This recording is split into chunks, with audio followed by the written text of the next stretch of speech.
Hi, this is Natalie Lander, voice of Kinsey, Tara Branford, Stargirl, and many others. You are listening to a W2M Net podcast. You can visit W2Mnet.com for other podcasts about entertainment, video games, sports, and wrestling.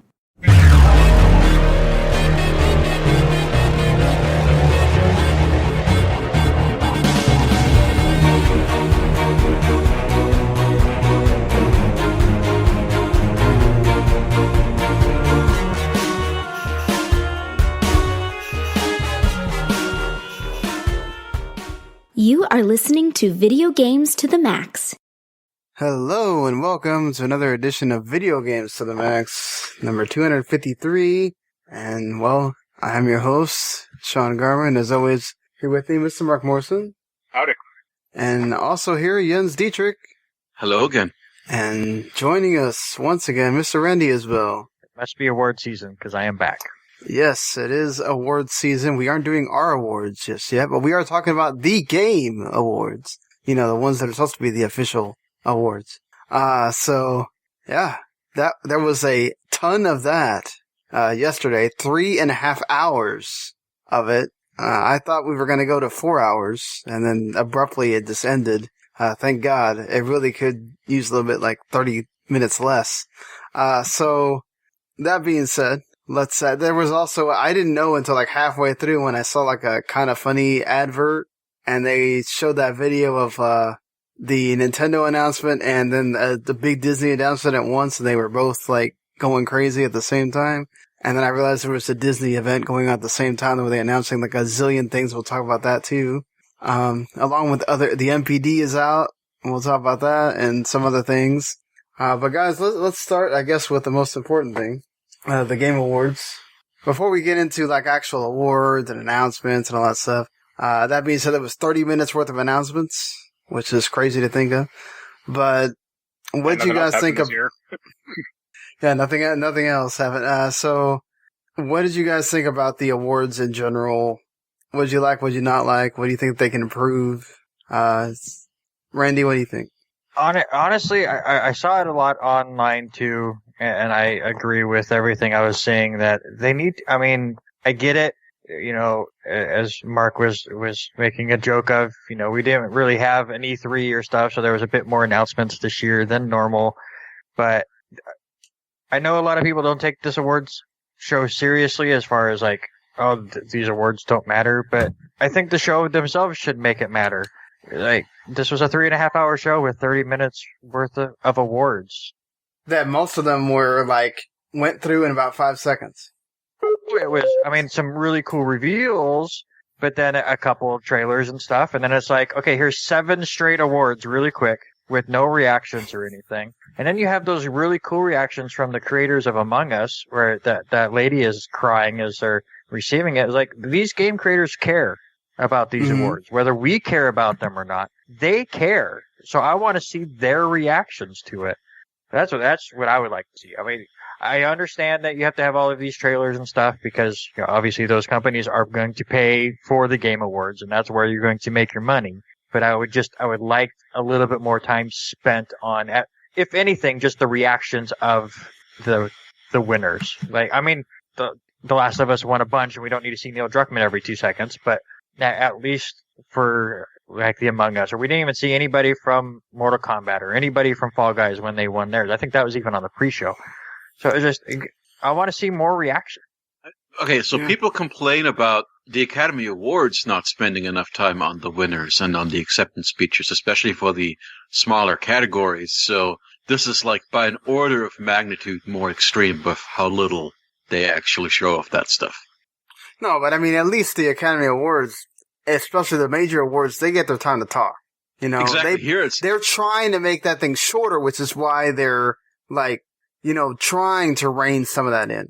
But like, you know, I'm still going to write about it. I just haven't, I just finished writing another article. So I got to get to this one, but it's like, that was my major thing with this show was some of the announcements were cool. We'll get into those, like some of our favorites or whatever, but like Randy said, Last of Us won a lot. So you didn't need to see Neil Druckmann, every time. You know, that's fine. Like, I think this is actually the first show that we really have had a one game sweep. That's sweep. A lot of categories. Yeah, I think the other ones, since Jeff Keighley has had it, we've usually had like a few, and then the major ones kind of flip-flop around each other. Like, we did see that a little bit. Like, Hades took its 2 categories. Final Fantasy took its 2 categories. So, I mean, what bothered me was like something like best music, which music is such a huge part of video games, is the first thing you do on the pre-show. First of all, why do we even have a pre-show? This is a digital event. There's no need for a pre-show. It's like, I mean, that was like the start of the show because they were handing out awards then. It's like, how is this different from the regular show then? It's like, you don't need to even do a pre-show. Just freaking do the show. Like, what? So you can say that the show itself is 3 hours? It's not like you're going to show it on TV later. It doesn't make sense to me. Why? And then, like, what is the point of doing esports at all if you're going to jam them all together in 10 seconds? It felt like 10 seconds, all one after the other at the end of the pre-show. Yeah, and that was another one where I think the reactions of those players would have been fantastic. We got one reaction from the esport player of the year, but we didn't get anything from the host or the team or anything. I think those would have been really interesting to see their reactions to that. Yeah, it's just, I don't know, I feel like the developers should get their moment to say something. I mean, I also think that more should be given to either decide whether you're going to do it as, I feel like the games that are going for best music should have a little bit of a moment to do a song from the game or something. I don't know. Like, I get it with Oscar. Give me the Oscar style thing where they've choreographed a tap dance to the score nominees. Yeah, I mean, I get it that you're going to have, you need to have a million ads. I feel like this show was more about ads than anything else. I guess that's what's paying the bills.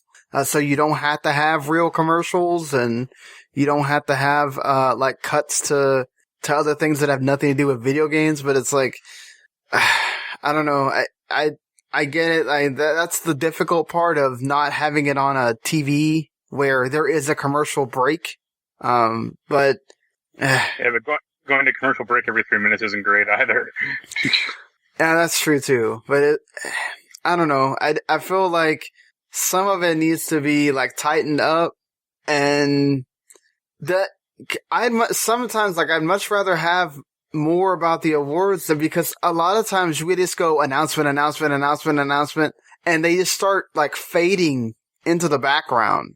Like it just starts becoming what game are we talking about now? Like what? Like some of these games feel like commercials instead of actual like, oh, we're announcing this game. These are the same complaints that I hear every year about the Game Awards because this is just what the Game Awards are. It is a glorified showcase for upcoming stuff. That's fine. That's been how it's been like since G4, like the G4 thing. It's fine, but it's just like, I don't think we need like 30 minutes worth of announcements. Have some of the smaller games, have some of the big games, and, like, I get it that we didn't have the regular, showcases this year. I get that. Maybe that's, like Mark said, maybe that's why you're having 30 minutes worth of that, but I don't know. Some of it felt like, why is this here? I felt like that with, and I mean, I like her, but that Brie Larson thing, it's like, if she have to use a webcam from like 2006, like, they couldn't send her a GoPro.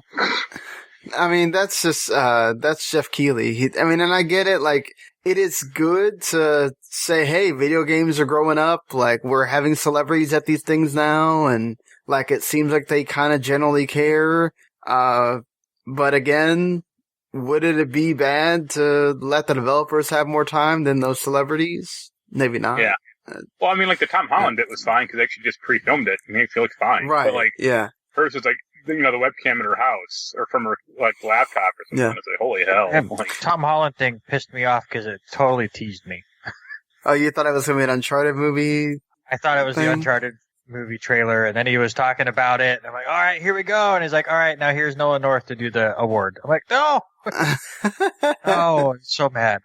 I told Jens all week that was the one thing I was, the one thing I was predicting to show up was that. We thought it was could not too. be less excited for that movie. Yeah, but you're all about Monster Hunter, so. I'm all about Monster Hunter, yes. Let's not. Listen, Jens, we've already are going to watch too much of Mia. We don't need any more of her. Yes. But you guys are going to watch that movie too. Y'all are already killing yourself enough. So. I just can't. Did you see there's a Mortal Kombat and Mortal Kombat Annihilation Steelbook coming out? We got to wait for when the new movie comes out for that. Yeah. Yeah, that would make sense for that. So, I mean, I would say, like, Laura Bailey and why can't I remember the other person's name? Tara Platt? That one. Is that who it was, Tara Platt? No, I don't think she won because she wasn't nominated for anything. Ashley Johnson. Oh. No, wasn't there two voice awards, like two actors? No, it was one voice award, and then it was like the voice of the people or something, like the influencer award. I forget who won that. Yeah, Ashley Johnson didn't win because Laura Bailey won. Yeah, Laura The Bailey. content creator? Yeah, there you go. Content creator. Valkyrie won that. Valkyrie won, and I mean, Laura Bailey looked super excited, so I will give, her that. Yeah. Like, it was good seeing her reaction to winning for portraying Abby and everything. Just interesting that if we're ever going to get past how it's run right now. Like, I feel like Jeff is like, this is as good as it's gonna get, so, and you guys keep watching it, so I don't really need to change a whole lot. I mean, I get it from a perspective of, what other game awards are there out there that are, like, actually televised, or not televised, at least, streamed out like that and big? Yeah, that's he doesn't have. I mean, to his credit, he has made changes every year or whatever. Or when people really hated something, he tried to make a change.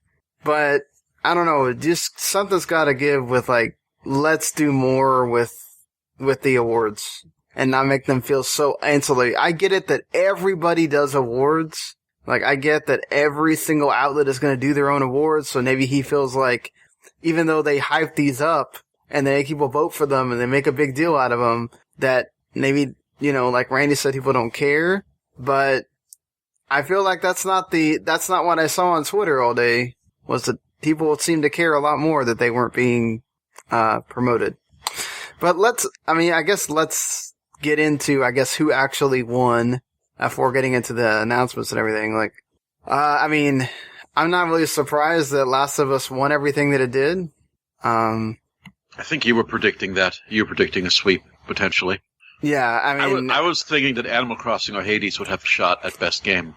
Oh, I thought Animal Crossing did not. I thought Hades was the only one. And, I mean, at least Hades won. Like, I will say, at least it's not like, those games didn't represent. They certainly did. I'm surprised that Ghost only won one award. I'm not. For, as much as everybody wanted to... I'm with you, Mark. Yeah. Well, technically it won two, because people threw a big fit about the players... Yeah, that doesn't count. Thing. Yeah. It was fun to watch on Twitter. That was the thing that I saw from the, whatchamacallit, the gamers side of it, was they should make the player choice thing more than 10%. Who gives a crap about what these writers have to say? Like, it should be about us. They showed why they don't do it like that. Yeah, it's like our own award show. Then, like, go ahead. Like, there's no one stopping you. The fact that you guys threw a fit about Last of Us Part 2 probably winning, and the reason why you voted for Ghost instead, that really shows why you don't need to have more than 10%. And then I saw more stuff on the internet that I just want to bring up because it just drives me nuts. Just because The Last of Us swept most of their awards does not mean the other games that were nominated, they're not saying are shit. Exactly. There's still really, really good games out there. This, I've said to everyone on this podcast multiple times that us doing our rankings here soon is going to be the most impossible thing ever. Because, for one, we have different tastes in games and stuff, but even for me to do my top 5 has been so hard because there are so many really good games that have come out this year and they're all so different. So just because, Hades didn't win Game of the Year does not mean that Jeff Keighley and the writers said it's a shit game. No, Hades has been a fantastic game. I'm still trying to get into it. I played a few hours and it's been really good. I just haven't gotten sunk into it. But it doesn't mean it's a shit game just because it didn't win Game of the Year. That's not how that works. Yeah, I might argue against Animal Crossing, but that's just me. Well, the one that really bothered me was Doom Eternal being in instead of Ori or something. That's the one that bothered me the most. But I mean, that already happened. It is what it is.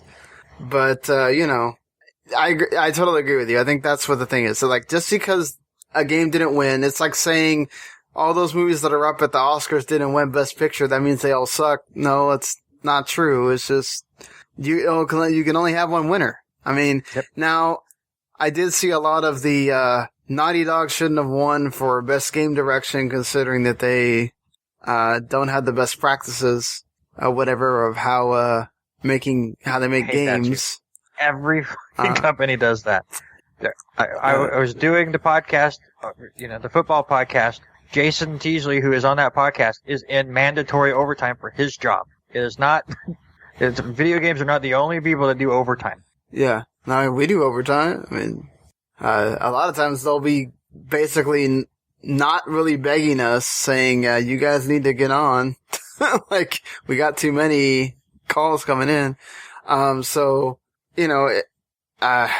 Crunch culture is not great. I don't really want to get into that here.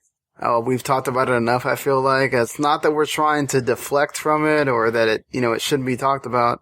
It's just, listen, regardless of whether that happened or not, doesn't mean that at the end of the day, those people still made that game, and I think that they're still proud of that game. And you can say that the more awards it wins, that means you're praising that. Not really. It's just and I don't know how we're gonna other than Hades, which Greg Kasavin has made a point of trying to say that they tried to avoid crunch as much as they could. It's still not at the same level of what Sony's pouring into Last of Us or what CD Projekt Red is pouring into Cyberpunk or name insert game here, AAA game. I don't know how we're gonna fix this system, but it's gonna take time, and it's gonna take more than just 1 year to another, or people getting mad about it, or it's gonna take a lot of change, and it's gonna take unionization probably, and a lot of other things. But either way, let's get on to talking about the awards and stuff. I know Jens was probably upset about 13 Sentinels not taking the narrative award. Yeah, it just makes me sad. I mean, Last of Us Part 2 is admittedly an ambitious narrative and does a lot of interesting things, but I think 13 Sentinels is actually more ambitious and more successful at follow-through than Last of Us Part 2 is. I think Last of Us Part 2 is interesting but flawed. So I don't agree with this pick at all. However, it is not remotely surprising. Because I think 13 Sentinels is just too small a game. Most people, well, I guess this is Critics Awards, so, but still, more of them probably played Last of Us Part 2, and, it's bigger profile and whatnot, so it does make sense, but yeah, disappointing. Yeah, I mean, I would have said Hades as well for that, yeah, I mean, I was, happy to see Final Fantasy won for Best Music. All the games in that category could have won just as well. But I mean, when I think about music this year, that's one of the games that stands out for me. I'm glad Ghost didn't win, because I didn't think Ghost had a good script. At least the English script was not good to me. Oh, this is just music. The audio design. Oh, we've moved off Best Narrative? Yeah. Sorry, I thought we were still on Best Narrative. Oh no, I mean, yeah. I think Ghost was probably the weakest of all those for Best Narrative. The main narrative of Ghost was kind of bad, but I thought some of the side stories were pretty interesting. Ghost for art direction makes a lot more sense to me. I'm going in the order that it is on the Video Game Awards website. I don't know what you guys are doing. Oh, Marc has it on the doc. So I'm not really going in order. I was just kind of bouncing around and. Oh, I see. Yeah, so I mean the way I posted it was from the Game Awards, pretty much also. I mean, I have this is Final Fantasy VII Remake for music is a deserved winner. Yeah. I'm glad Last of Us didn't get that, because that is not, that's a very minimalist score. That's a guitar theme. It's a guitar theme. There's a little bit more. That's maybe, an hour of music in that, but it's all super Which I did low-key. appreciate Eddie Vedder doing the song there. I'll never complain about Eddie Vedder doing a song. Eddie Vedder did a song for Last of Us? They had him perform at the Game the main Awards. one. The main song that's in Last of Us was an Eddie Vedder song. Oh, okay. Interesting. Yep. But obviously, Final Fantasy VII winning for music, I thought was a slam dunk, and it showed when for the game of the year. I still love that the orchestra does that, even though they weren't there in person. But man, they made Ghost of Tsushima sound amazing. The orchestra did. It's a really great sound. And Ghost of Tsushima's soundtrack is fantastic. But no, I thought Final Fantasy had It's not actually one of the nominees, is it? No, Yeah, it was not. It's not. They had to get Doom Eternal on there instead. That doesn't. Well, I guess. I mean, Mick Gordon. If you like your metal, yeah.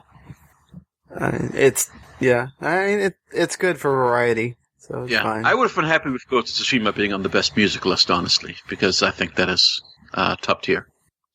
Yeah, I was a little bit surprised that Games for Impact would tell me why over Kentucky Route Zero and Spiritfarer, but cool for Don't Nod and Microsoft there to get that one. So I don't know. I just felt like nobody talked about that game, like compared to last. I still barely know what it is. Life is Strange, like compared to Life is Strange, right? Like Life is Strange, both of them had their time where people really like talked about them, and tell me why it just came out and like poof, Well, I know Randy was trying to push it for Chapter Select, and I wasn't in the mood at the time, but maybe we'll still do it. Yeah, I mean, it's those. I played through I think the first 2 or 3 chapters. I liked it. It's just, man, I had to start playing other stuff and I couldn't go back to it, but, I think it's good for what it is. Just, I thought, I enjoyed some of the other games more, I guess, than Tell Me Why, I was happy to see, No Man's Sky win Best Ongoing Game, which I think Marc was the one that picked it. Yeah. His reaction was my favorite of the whole show. Oh yeah. He was already getting drunk, like, I'm not gonna win, whatever. So I was watching the kind of funny streamcast at that time, and somebody in their chat had the best comment ever, saying, "Guys, don't worry, he will have a better speech next year." It takes him a year to get it right. That's good, and it won over Call of Duty as well, which I was surprised. I thought Warzone would win one of the two, and they did not win either.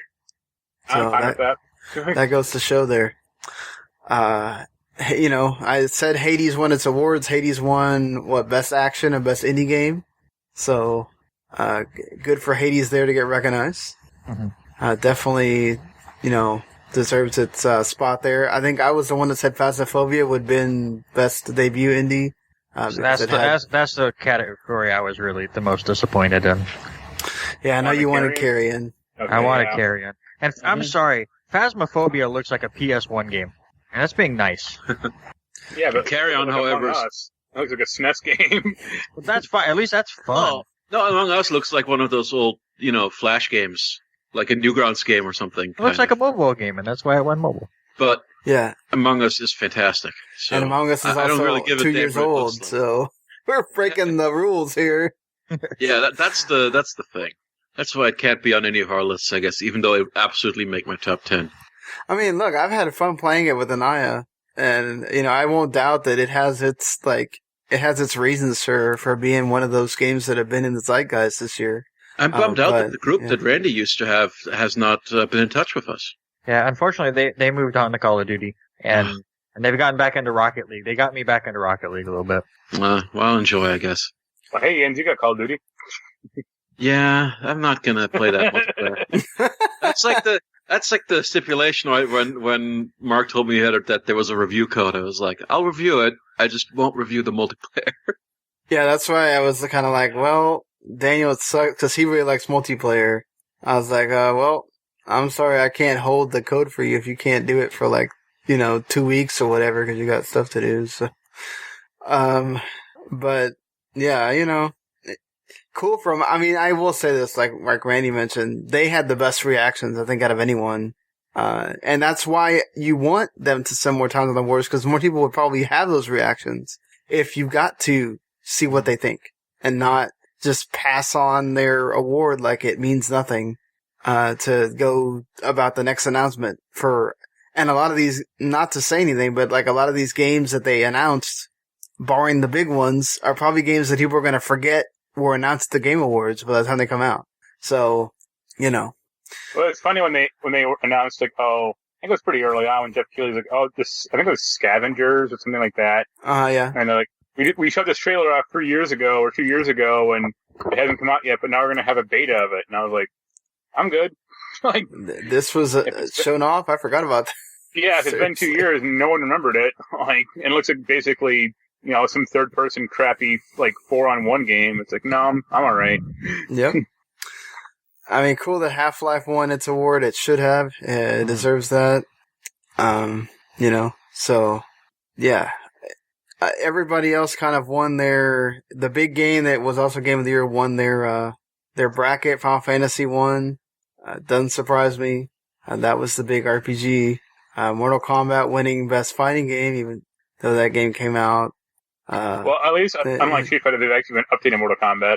That's true. It does have new content. So, since Mortal Kombat 1, do they send a game award to Sylvester Stallone and Arnold Schwarzenegger now? How does that work? Maybe. And RoboCop. And RoboCop. All right. We haven't yet talked about, I think, our best prediction and the most pleasing winner of the night, Best Esports Host. Yep. Yves J. de Porterere got it. No, they said, did they? I thought they said Showmaker won. Oh, that's Athlete. I'm looking at the wrong one. Yeah, sorry. My bad. Remember, this was our big call. That Yes. Yves J. was going to take this category. Sorry, seriously, I don't, I thought they would spend more time with esports and then did them all at once at the end of the pre-show. I was like, okay. Well, that's how it should be, because no one cares about them.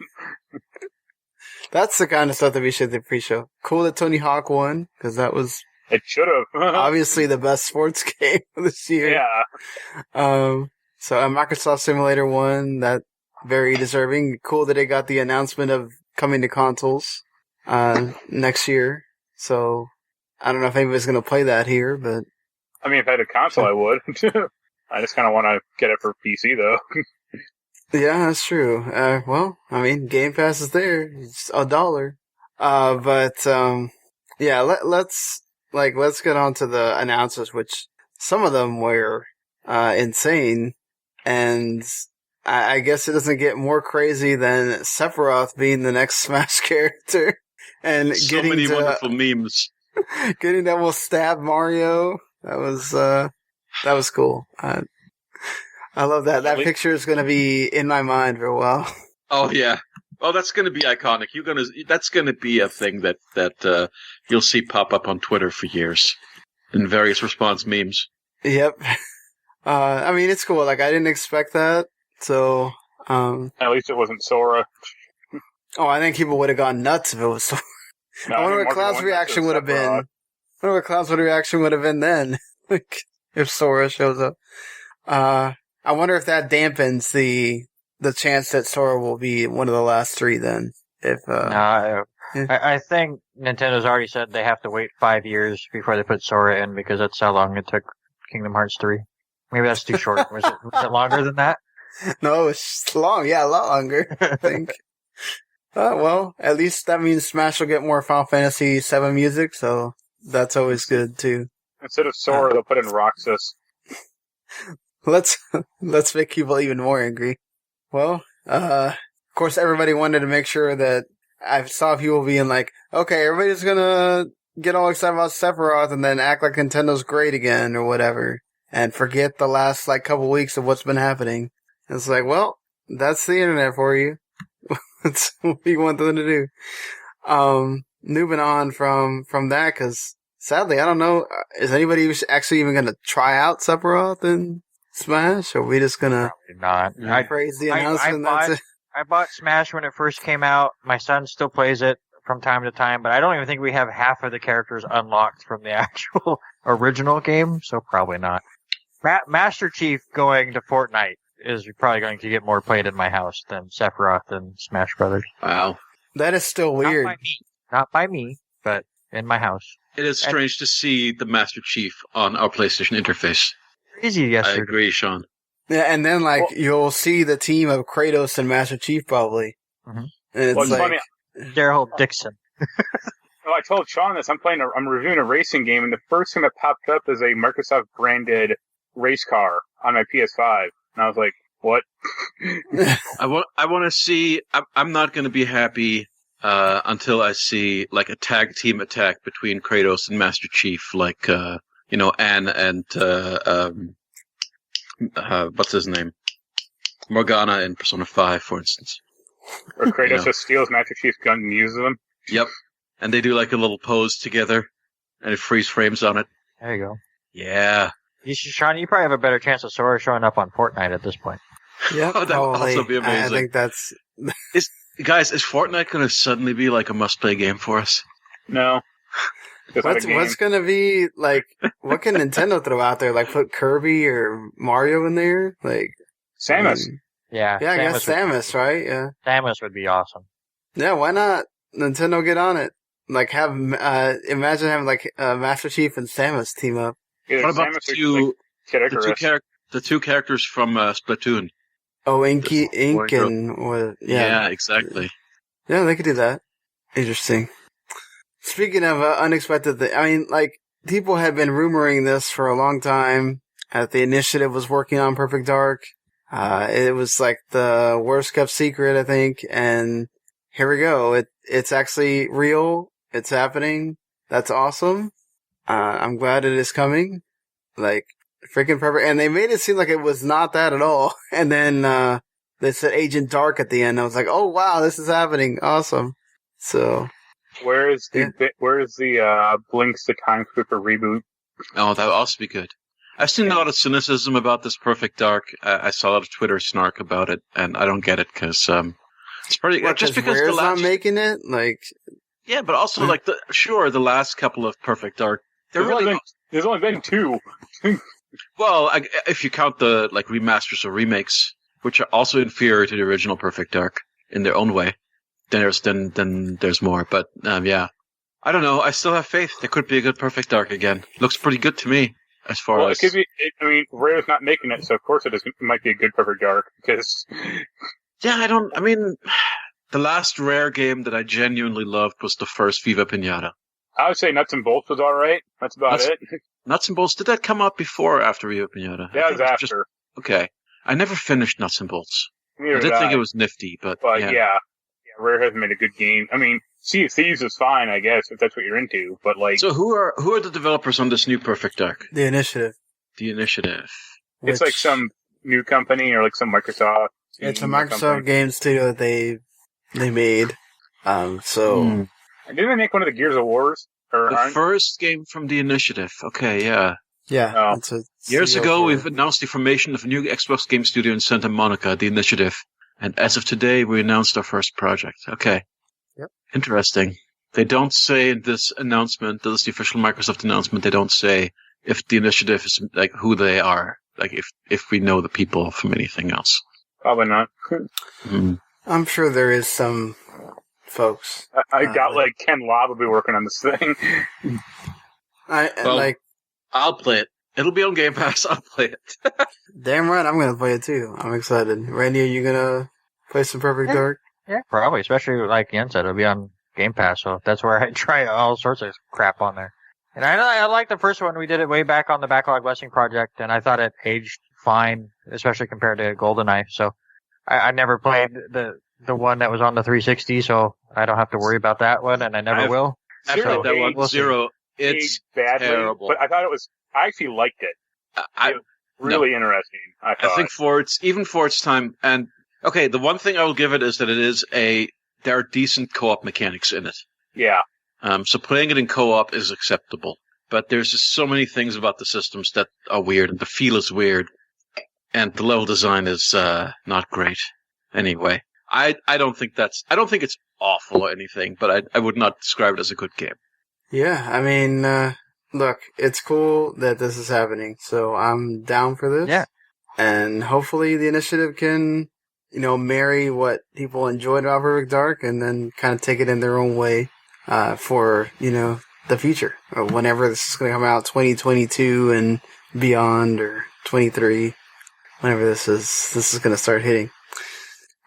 Speaking of trying to marry something that we've seen before, the Dead Space creator Glenn Schofield is back making horror games with Callisto Protocol, which looked freaking amazing. You had me at Dead Space. It looked... I was so down for this when I saw it. I was like, oh, wait, this is a Dead Space creator? Oh, no wonder it looks so good. Like, yes, please, more. Those first 2 Dead Space games are among my favorites of that generation. I mean, Dead Space 2 is like one of the best friggin' horror games ever. Incredible. So, I mean, yeah, it's like, just that trailer was just a very good summation of, man, if this is what this game is, then I'm down. So, like, did anybody else? And like, this is one of my favorite reveals of the whole show. Was well, I messaged Randy right away that this is like a game for our show because it's a horror game. It's a heavily narrative-based game, you know. And it'll finally make me play the originals because that is one of my really sad portions of my backlog. Oh, you as a Resident Evil fan should play those 2 Dead Space games because those are basically like refined to a... It's like, what if Resident Evil felt incredibly satisfying to play? That is what those are. Like, they've really refined the mechanics. It would be Resident Evil 2. No. Honestly, it's that series that I've really been meaning to play, and I just never do. So this will give me a reason. Everything about the design of the world, the way the weapons feel, like the puzzle design, like, it's just... Man, it's so slick. I have a little trepidation about this because of Glenn Schofield. Like, he hasn't had the greatest track record for this type of stuff, but we'll see. Remind me. He made Sledgehammer Games, or he co-created it, when they were like, oh, we're going to make the horror version of Call of Duty, or the third-person version of Call of Duty, and that never happened. Okay, what does that have to do? I mean, sure, there was a canceled Call of Duty game. Well, it's like... I think there was a lot of internal... There was... Let me tell you, man, that era of Call of Duty, there were so many articles about the insane internal company infighting and rivalry between those different Call of Duty teams. Well, here's the thing: I'm 100% sure there's like crazy political shenanigans that killed that Sledgehammer game. This game is like related to PUBG, so I don't want like PUBG to like go down in flames and go, "Hey, we need your studio to work on PUBG for us for a while," and then it's never actually happened. Yeah. Well, Sledgehammer Games' track record is better than average, and 2 of those games are classics, as we've been discussing. You know, I don't know. Yeah, I mean, we're continuing down that same road of trying to bring back a classic. We finally got the long-awaited Turtle Rock Studios, what they're doing. They said they were basically making their own Left 4 Dead, and yes, they are. It is called Back 4 Blood, and oh my god, you couldn't get any closer to Left 4 Dead if you tried. They really... Uncanny. I mean, like, if there's a fine line to walk between how do we not get sued, they pretty much did it here in this trailer and the gameplay that they showed off for Back 4 Blood. And then there's a reveal that they're gonna do in like a week. So, man. Yeah, because they're supposed to do alpha soon, right? Yeah. That alpha, like, is it an alpha or is it like a whole gameplay reveal that they're doing on the 17th? No, alpha, well, maybe that's not what's on the 17th, but I know they're starting the alpha really soon. And what do y'all think? Like, I mean, for the alpha, yeah. I'm still disappointed that this game is not called Right for Alive. That sounds like a charity. I think they, like right. A Reagan era, like African charity that they record a lot of. That you get celebrities together to sing the Right for Life song. That sounds like an abortion clinic. That too. God, no, you're right. That's actually even better. Oh no, it took it dark. Maybe there'll be a building in this game called that. That'd be great. I don't know. Game looked alright. That gameplay trailer though was really annoying. With that guy kept talking, kept saying and you, like when he's shooting enemies, it's like, please shut up. Oh, it's like Binary Domain. Oh man. Sorry, Jens, I had to. It's okay. I mean, hopefully it goes well better than Evolve. Yes. I mean, you don't have to do a whole lot to do more than evolve. Just don't be 4 versus 1. You already did more. I think this will be directly forward. I mean, especially that big zombie at the end. Has anyone ever pulled off 4 versus 1 like that and made it properly balanced? I mean, we know Evolve was a horrible failure where it became immediately skewed towards. I mean, Dead by Daylight's the only one that seems to exist. Like Friday the 13th game did okay, I think. And that really, it's only because Dead by Daylight keeps getting new stuff. Oh yeah, Friday the 13th. Yeah. You're right. Yep. Then they took it down, or they took down the private servers. I mean, it's still kind of limping along, but yeah. Speaking of that sort of thing, what do y'all think of that Evil Dead? Yeah, I was going to get to that. That looked freaking great. They better get Dana Di Lorenzo and then that guy who was the king in Army of Darkness. There's still hope for some cameos. Well, no, they were like in the party. Like they were like the other 2 people, or I don't know who the fourth guy was. The one in the night chainmail or whatever. No, I knew. That's the king from Army of Darkness. There was like Ash. It looked like what's her name from Ash vs Evil Dead. And then the night guy, and there was like a 4th guy, and I was like, who's this? Like, that's one I didn't have a clue about. I mean, that's cool that they're making it. So I was surprised as well. I hope it's good. Evil Dead has a long track record of crappy games. Yeah, I mean, and then talk about surprises. Seeing Vin Diesel in an Arc 2 trailer. Did not think I was gonna see that. I was like, wait a minute, is that Vin Diesel? Like, oh no, come on now. I don't know. It was more disappointing about that trailer that it wasn't a new Turok game, and I'm stealing this from the Kind of Funny cast, or the fact that this was not Fast and Furious 0. Yeah. Yeah, I want there to be a caveman version of Paul Walker, and he says, "I'm not a caveman. I'm a." I will say the animated series looks freaking good, though. But I was really thinking this was Turok when they first showed it, and I was actually kind of excited. Even though Turok was never good, but it would be cool. I think a lot of people were thinking the same thing. I don't know, that first Turok was alright, but yeah. And yeah, we'll see. It's amazing to me how Ark just keeps being there and then being one of those games that people play. And now they've done enough to make an Ark 2 and a freaking animated series. So yeah, Randy, that'll be a fun one for the show. Arc 2? Well, the animated series. Oh, the animated series. That's true. That will count. Yeah, I mean, there were 2 big games from BioWare and EA. They got glimpses. I'm surprised that that's all we're getting for Dragon Age 4 after they showed it off with nothing time before. Well, at least we get the other announcement as the consolation prize. Mass Effect is continuing. Mm-hmm. What a dumb title. Is that the title? I don't think that's the title. That's not the title. That's just telling you that it's continuing. I've seen on Twitter all day today, and it makes me laugh every time. I mean, it looks like a pretty direct continuation from at least the proper Mass Effect, though. Yep. Looks. That was the point. I think that was the point, was to try to get you to forget about Andromeda. Forget about Andromeda. Mm-hmm. But yeah, man, Dragon Age. I'm worried about that game. The fact that they're showing so little of it now. And apparently, there've been all these stories about development issues of it, and especially, the bad directions and things being rebuilt over and over again, and all that stuff. I mean, COVID doesn't help either. But well, that's true. Yeah. But people figure. Here's the thing: it's the game development. What's so hard about working from home in development role? People have made good games in COVID, or it's not like it's the end. I don't think that's.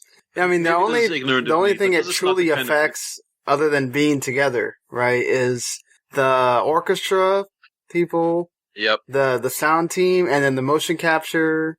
I mean, obviously, you have to have the studio for that, and you have to. But I think motion capture is something that you can do in a socially distanced way. Sure. And with sound, they've figured out ways to do. There are a lot of soundtracks that have been recorded during COVID, where they will do basically at-home orchestras, where each musician has their own little recording rig at home, and playing with a click track. Yeah, I mean, so it shouldn't be that. It's not that crazy. There was a great story I need to send you guys about the localization for 13 Sentinels and how they figured out a lot of COVID stuff during COVID localization. Can't wait. Yeah, definitely send that over. I want to see that. Mm. But yeah, that also was just a matter, supplying everybody with a consistent kind of recording setup in their own homes, so they could do that stuff. Yeah, I mean, anyway, to me, it's not an excuse. Whenever companies now blame things on it was COVID, it's kind of ridiculous. Yeah, if you guys can work from home. I've been doing my job from home. Yeah, like. Yeah. Yeah. I mean, mine's a lot easier to do from home than say probably Jens's, but because mine's not any different. Yeah. You missed the collaboration, right? You can't get into a room and draw things on a big whiteboard together. That's the thing that you miss. But there's virtual tools for that too. There's like tools like Mural, where you can do whiteboarding in a virtual space and things like, there are solutions to most of the, like, unless you're actually, in a customer service capacity, I don't see why these problems can't be solved in most businesses. Yeah. Yep. And we'll see if knowing people figure out remote working is actually not a bad thing after this. Yeah. It's kind of hard in my field, but that's okay. Oh, well, definitely. Yeah. I mean, like, the people who are still not working remotely at my job are the people who are working the actual auctions and who are on the ground, Right. So obviously that is not something that can be remote, but that's not game development. Well, I guess here's my time to get into the smaller stuff. I like the open roads and having Kerry Russell and Caitlin Deaver do the voices is pretty cool. Seasons looks pretty great as well, and also Endless Dungeon looks fun. And that's the sort of reimagining of Endless. So I'm down for that.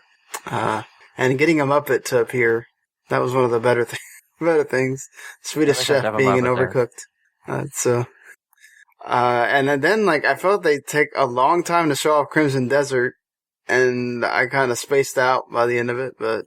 Man, I thought this was an MMO for some reason, but it turns out to be a cool co-op thing. And I think you're thinking of Black Desert. Is that what it is? Yeah, there's an MMO called Black Desert Online or something like that. Yeah. So co-op, siege battles, that gameplay trailer was nuts. And Randy got his Super Meat Boy forever. I've been waiting for that forever. It's coming out this year. Almost here. Couple weeks. But it's still not the game of the show. What we is haven't the talked game about of the best game on here. It Takes Two. Oh yes, It Takes Two. So excited for that game. That looks so good. I was so and the Book of Love is creepy. Yes. Well, I mean, just look at the voice actor for it. Oh man, that immediately became one of my most anticipated game of 2021 when that comes out. And it's another Joseph Fair joint, right? Yeah. He's the guy that does the voice for the Book of Love, I'm pretty sure. Randy, Do you want to play this with me, or you've got someone else in mind? If Haley doesn't want to play with me, I'm totally down. Oh, that's right. You do have a significant other who plays video games. That's her only ever platinum is a Way Out. We did that together, so. Mm-hmm. Yeah, I enjoyed A Way Out as well. There's a lot more platforming in this one, and I don't know if she's going to handle me yelling at her the whole time, so we will see. Okay. Well, we're on the same page. I love the studio. I've liked the first two games. This looks like a beautiful evolution of what they've been doing all along. So. Honestly, Jens, I will let you know after we finally can afford a second PlayStation 5 controller, so Haley and I can co-op Little Big Planet, and we will see how we work together there, and then we'll know if Haley and I can do this It Takes Two game together or not.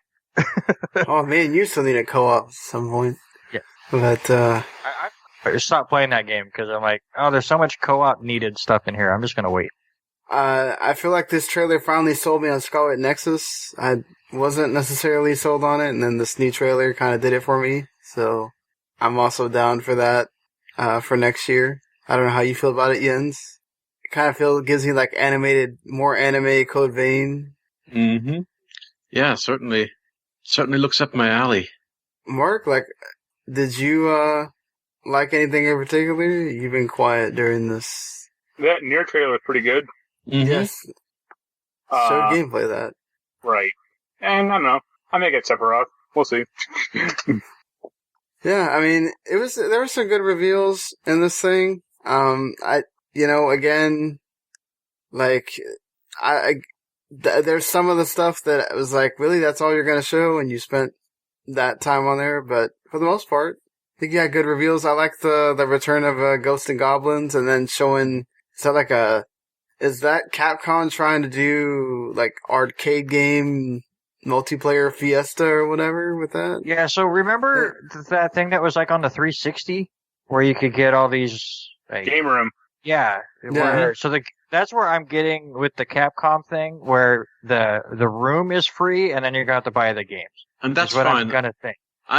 Game Room was. I guess I'm one of the few people who I've got all the achievements in Game Room. I've played every game in Game Room.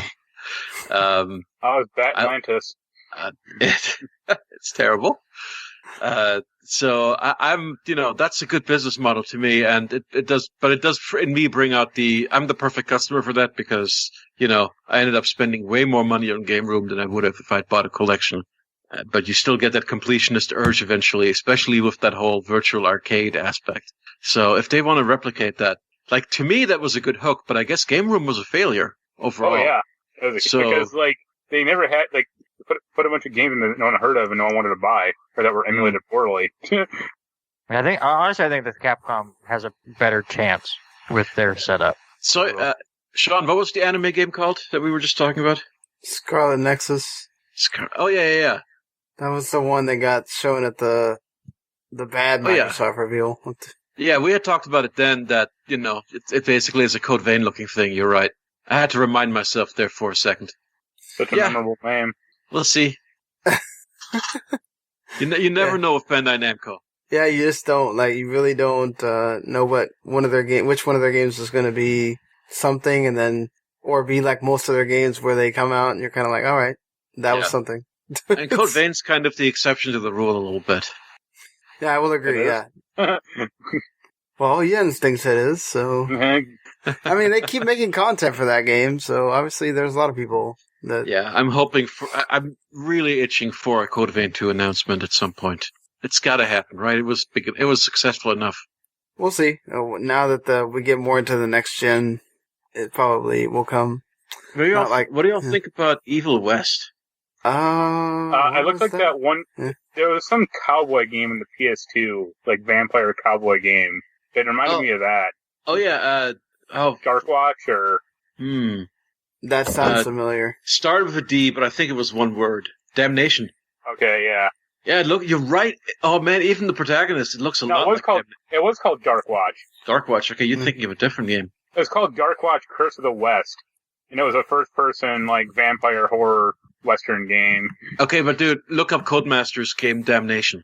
It's also dude with the white brimmed hat and the gun and the steampunk stuff. So yeah, it is. It seems to be in the vein of those two bad games.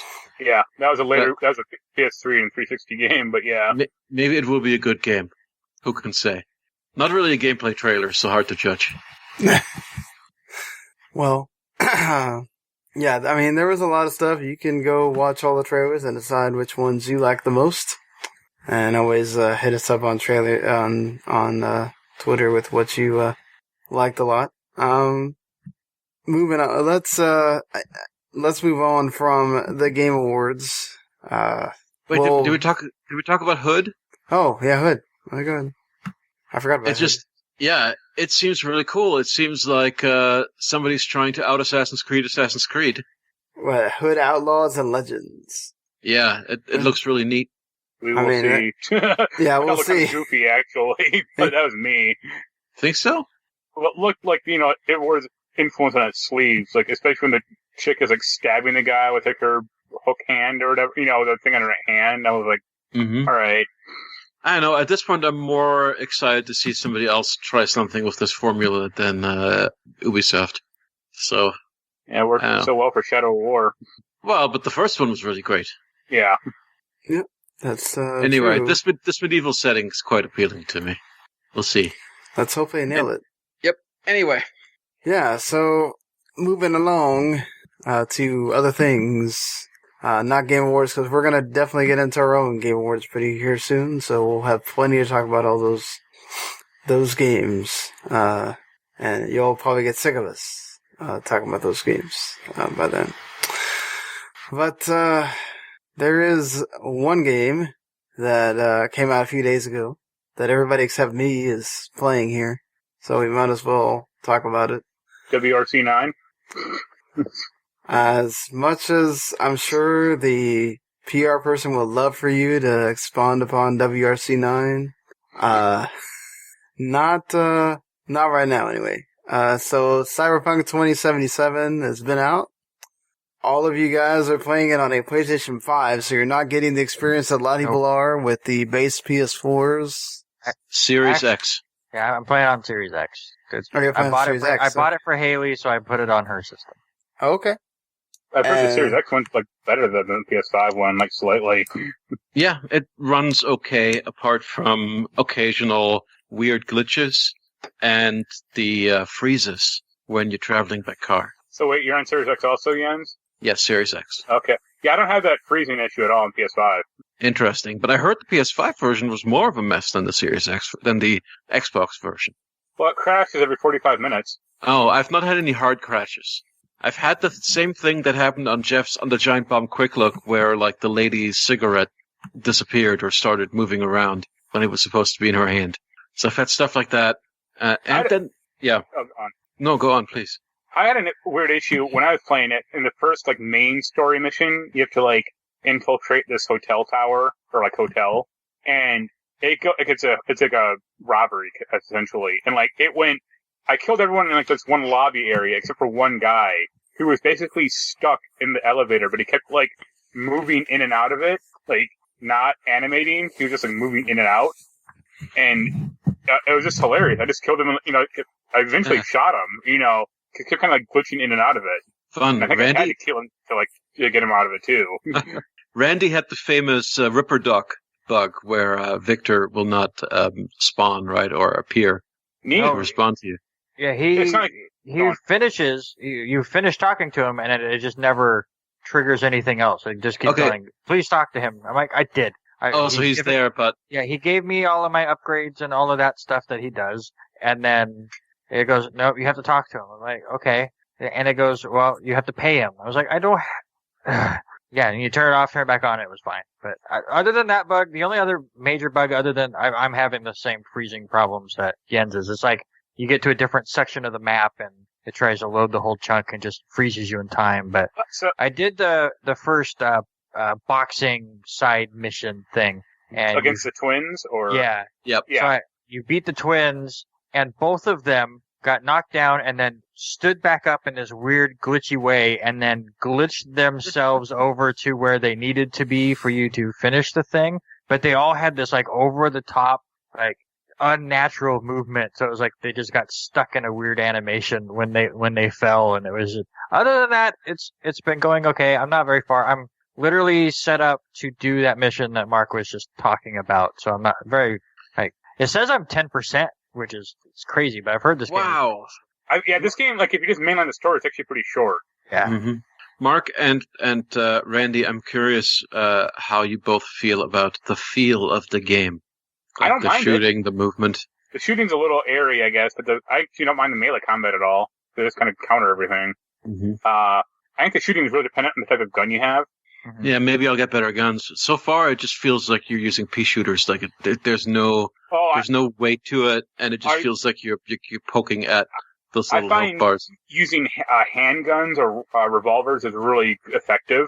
Uh-huh. Like I can like one shot certain like just regular enemies with like some of the guns I have. Mm. So I'm curious for your guys' glitching issue or freezing. Are you in the car or are you just kind of like walking around and it freezes? Car. Yeah, every time it's happened to me, you've been in the car. Weird, okay. Because like, I drive around a lot too, and like I've had no issues. Like pedal to the metal, like I'm going as fast as possible, and it's just fine. I don't like the turn acceleration on the character. You know, like, the way that it speeds up and becomes blurry. Like the longer you hold, you don't turn evenly. It becomes this thing where you turn very slowly and then you rapidly accelerate after a certain threshold. Yeah, I'm kind of surprised. It feels weird to me. See, I'm kind of surprised you're playing it, Jens, because you don't like these open world games. You're kind of burned out on them. Well, no, but this is, being first person and being a game from CD Projekt Red and being a cyberpunk game and the kind of setting that I live for. Yeah, but like if you look at the map, it's just like icon overload. It's like, I know, but on there. I actually don't look at the map that much. I just like walking over. I just enjoy being in this world right now because I love the world design. I think it's fantastic. And I think I'm probably the furthest of the three of us then, because I met Keanu, and I'm hanging out with him occasionally. I'm spending all my time trying to figure out the menus. Yeah, the menus are pretty bad. Oh, they're okay. No, that journal menu is terrible. It's like Marc is saying about the map being too overloaded. The menus are so overloaded, and the text look like Dead Rising text. It's like, I know I'm 36 and I have glasses and my eyes aren't what they used to be, but I can't read half the shit that's on there. Oh, I have no issue reading anything in this game. I mean, neither do I. I'm probably a lot closer than you are, though, sitting to the screen. So but you got on a nice sharp display. It's not really the small. I've never had a problem with Deep Rising though either. I know that was an issue with CRT TVs at the time. Yeah, the first Dead Rising is terrible. What do you guys think of the inventory or the armor? It's fine. The one thing that's weird to Oh, I see what you're getting at. Yeah, you don't like that that you can see the armor, basically, that the armor is invisible. Like, all the clothing is pointless, because you don't see it. Well, it's not pointless. It gives you stats. No, you literally only see it in the menu. Like, who cares what you're wearing? I want to wear the best armor I can. So my character currently, I finally switched up from it. I'm playing a guy character. He's wearing shoes, like a tie, or like a business shirt, like a jacket over it, a fedora, and then booty shorts. Yep. The booty shorts are like the most highly armored pants I have. Well, that's why that has the highest stats. That's why I laughed at Jens when he said he spent so much time on the character creator. I'm like, why? You don't see any of it. I feel the same way whenever he spends time on a character creator. I mean, okay, but of course I see it. Every time I go into that menu, I see my beautiful character that I spent hours making, dressed up in all this ridiculous crap. But you can see her in the mirror, in the really bad mirrors in the game. Yeah, but it's funny. See, what Marc is citing as a negative here, I will cite as a positive. Because I'm greatly amused dressing up my character that I put a lot of effort into making beautiful in just the stupidest way possible, and seeing her look idiotic on that inventory screen. It amuses me. It's not funny to me. That's the issue. Like, the game isn't making fun of it. It presents it as, like, incredibly serious. So, it going like, oh, this bustier I found, has plus 20 armor than anything else I got, so I have to wear it for an hour or two. It's like, that's just dumb. Randy, where do you fall on this argument? I've gotten into the armor too much, but with that, I'm gonna make myself look stupid. I don't care. Whatever the stats work and... Yeah, I mean, that's how it has to go, because like there's no like uniform. I don't even think there's like a few clothing stores in the game, but there's nothing like really universal. I don't think, or like like an armor shop or anything. Well, the thing that amused me the most was seeing my breasts poke through all of my shirts, which I tweeted you a screenshot of. Okay. Did either of you have that happen? Did you have your penis poking out of your zippers? No, I turned mine off when I was creating the character. I checked out all the options and then it said off, and I just put underwear on. I went, cool. Now I don't have to worry about my junk hanging out of my stuff. Oh, can you go back and change that at some point? No, can you recustom it? It's locked in. Oh man, Randy, you locked yourself out of some fun interactions from everything I've read. I'm told that your penis options actually will affect dialogue in the game. Unless you can detach it and use the weapon Saints Row 3. That's. I don't know. I think I found more dildos in this game than ammo, so it's okay. Yeah.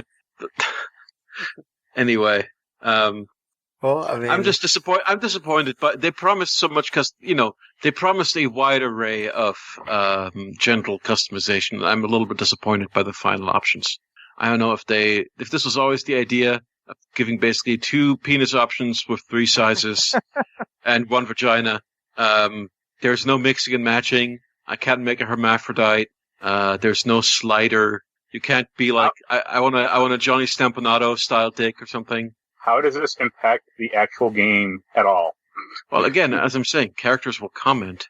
Okay, one character may comment. I mean, it's so minor that it doesn't make a damn bit of difference. Of course it does. Personalization. No, it doesn't. the more you can personalize and the more the game acknowledges your personalization, the more invested I think a player will feel. No. Well, Yeah, I'm with Mark. Sorry. you guys are wrong. Yeah, I'm wrong all the time. I mean, the funniest thing to me is after the hotel heist. How far are you, Jens? Have you done that yet or no? Nope. Okay. After that sequence, you get really fucked up physically. You have to go back to the Ripper dock, and Victor starts cutting into you really bad. So then I got healed up, and I went to the mirror, and I looked in the mirror, and my hair was gone. And I was like, yeah, I've heard that. that's interesting. I thought it was oh, maybe they had shaved me to cut into my head or something. And it's no, that's just a glitch. And it's okay, you lazy pieces of shit. You couldn't fix that. Oh, come on. Yeah, That's not I literally heard... say lazy devs on the podcast. That's a cliche and a bad one. Come so on. that's people playing the PS4 copy. Dude, you know how much these people have been crunching to get this game out. I honestly just seeing the way that so many bugs and how if you play this on the consoles you're supposed to be playing it on, because these are just last gen versions of these games that we're playing anyway. Yeah, these aren't the real yeah. But I kind of wish, and I'm still enjoying the game from the few hours I've been into it, and these aren't my kind of games either. But just seeing the glitches and the issues, I kind of wish they would have went the Halo route and just said, we'll see you next year, and it's only going to be next gen, because obviously the old gen stuff is just not capable of doing the vision we wanted for this. So instead of bringing out a clunky Bethesda style game, I we're going to make this right. A 1X could probably handle this game once it's patched up. No, I've seen some breakdowns, and even the 1X was struggling pretty hard. Okay, it just isn't that visually amazing anyway. Everything about it, from the scripting errors to the style of it in general and the way the shooting feels, it just kind of feels like a Bethesda game to me. And the faces are better than the Bethesda game, but I will say this, since we're complaining about it, looking at people's mouths in this game is difficult for me after having just finished Like a Dragon, a game with perfect voice sync in both English and Japanese, and amazing faces. Seeing these characters flapping their lips, not remotely matching the words coming out of their mouths, is absurd. Just wait till you meet Keanu. I'm assuming so you're saying they've put 98% of their attention and resources into Keanu? Yeah. Okay. As they should. Okay. The one I find parts of this game kind of creepy. What do you mean? You had to get that one robot, that drone spider robot from that gang, right? Mm-hmm. That boss of that game was really fucked up. That boss of the game was really fucked up. He had no eyes, and he had just a mess of red lights in his head. Yeah, some people's customizations are crazy. But I actually like him. I like it more than I thought I would. I'm pretty positive on it, actually. Although I really hate the skill system, and all the skills feel very pointless. I don't have an opinion about it yet. I was gonna say. I mean, do we really have an opinion? Mark is always out of the gate with the judgments. He was trashing. He was declaring 13 Sentinels too easy in the 4th stage of the tutorial. Yeah, because you don't do anything in that game. Anyway, in this one. We'll see. The skills might become. We'll see how useful the skills get. There are skills later on, or there are skills even early on that are pretty useful. Hey, increase your weight capacity by 60, or have 20% more health. I was all right, that sounds good. Yeah, but it's increase assault rifle damage by 3%. I'm I don't know. Some of them seem cool. When you're low on health, that you can shoot an EMP blast off. Yeah, that's way advanced. It's not something you can just kind of pick up early on. No, it's 1,000 credits, and you can buy it pretty much early on when you're at the Ripper Dock. No, I'm talking about the skill system, not the cybernetic implants. Oh, okay. No, the cybernetic implants are all useful. The double jump I really want to get, but I'm just too poor for it at the moment. Is the skill system, other skills, is it mostly passive, or is it just pretty much. Okay. Well, it's all if you're not, it's the whole, you have the regular skill, or the stats, and then the skill system inside of those stats. Okay, I haven't really dug into that very much. Yeah. How about you, Red? Invest in body, because you'll need it. Okay. Invest in what? Sorry, Mark? Invest in the body stat, because you'll need it quite a lot. Okay. Good to know. Another way in which there's a Bethesda game is that you'll be picking up everything around you at all times. Yep. and almost all of it's worthless, and you just sell it or just junk it. At least there's a sell all junk button. You always need that in games like this. Yeah, but it's not like all your crappy weapons. It's just like the miscellaneous junk you just pick up. It's junk. And shit like that, and all the dildos you pick up. Could you imagine this kind of collecting and do it with the Death Stranding system? Where you'd have to hit X 4 times just to get rid of one dildo? You need to stack your dildos in a symmetrical way so they don't fall off. And then you got to carry them over to another area. I think we just made a game, boys. Losing dildos? I do want Death Stranding 2 to be about that. Oh no. So don't give Kojima any ideas. We don't need to give them ideas. Well, I mean, there'll be more to talk about with Cyberpunk. I mean, literally, the guys are playing, like, technically Marc is doing the review, so I don't know if he's got any farther, but he's got a million other things to review at the same time. I'm like 6 hours in, but like I said, it's kind of nice that it crashes every 45 minutes, because it'll give me time to, like, go make a snack, or go to the bathroom, or just contemplate life. I bought Immortals Phoenix Rising and played the very early part, and that's it. So I haven't played any of that. I'm still trying to. I finally got past my the vein of my existence in Yakuza, so maybe I can finally get through to the end. Yep. So Majima, you are down, sir. You went down. You wait. Yeah, just you wait till get You're through at the this beginning again. of a streak of increasingly irritating boss fights. Oh, that doesn't sound great. Awesome. Considering I almost died 2 or 3 times during that doesn't make me fill me with too much joy there. So, but from a story standpoint, everything that happens in the cutscenes in these next couple chapters is amazing. So I'm excited to hear your impressions once you get through chapter 14. Yeah, I mean, just from right after that fight, it felt like, oh man, we're really starting to go somewhere. Mm-hmm. So, but yeah, I feel like I've talked forever about that game. So, I'll have hopefully more on Immortals Phoenix Rising when we do the show next week.